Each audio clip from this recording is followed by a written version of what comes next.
Essa viagem vai ser o Mauro ou o Oruan? O Oruan, mano. Quem ajudou nós foi Estigma Salgado. É Sigma! É Sigma!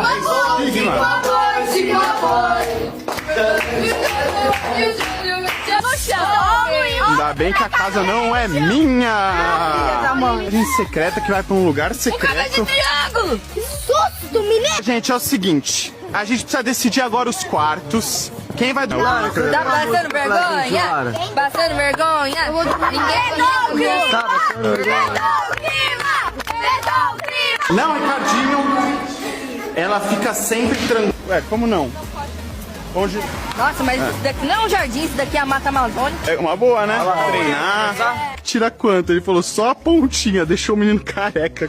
Sejam bem-vindos à casa. Pode entrar.